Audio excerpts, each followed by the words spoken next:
fantastic to be here. Really excited to be with you guys today and to talk a little bit about democracy and what it is that we hope to build for ourselves and for our future. Fair funding.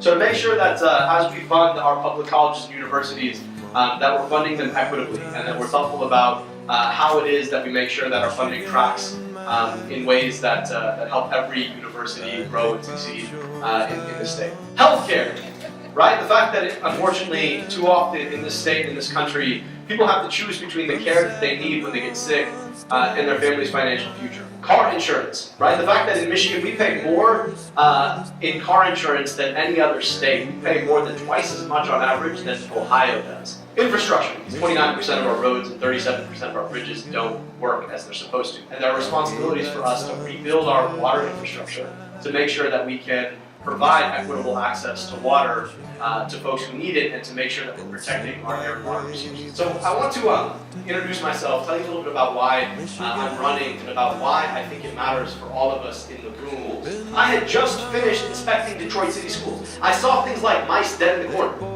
I saw things like first graders wearing their coats until 11 a.m. because the boilers in their buildings didn't work. And so we put together a protocol to have every single school, daycare, and Head Start tested for lead in the water. I was rebuilding an agency that had been shut down when the city of Detroit was facing emergency management. And I was watching as the same emergency management was poisoning kids who looked a lot like them. Why it's happening? We have a governor who sees government as just another business. It's been 1,200 days since the kids in Flint have been able to reliably turn on their faucet and have water that they can drink. Because for him, government is just a business. And it's not just public health that has failed. It's not just public education. It's the fact that we sit on 21% of the world's fresh waters.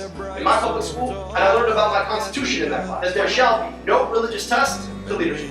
And so I am standing up with my team. 10 million people in this state who know that our future has to be brighter than our past. That the opportunities that we have will rely on us being willing to see eye to eye with one another and solve problems. Being willing to unlock an economy for everyone. Being willing to stand up and demand that our kids' schools dignify rather than degrade. Being willing to stand up and say, you know what, if you get sick, you deserve access to health care that doesn't bankrupt your family. Being willing to stand up and say, I don't quite care who you are, if you are my Michigander brother or sister, that you deserve to be able to walk tall. These are the things we can build together if we are willing to embrace the unifying capacity of a shared country. I believe in this, and the reason that I believe in it is because I have the privilege of being able to sit across the table from people like Mohammed Hussein from Alexandria, Egypt, and Piotr Vasilevich from Warsaw, Poland, who came together believing in nothing less than their shared future.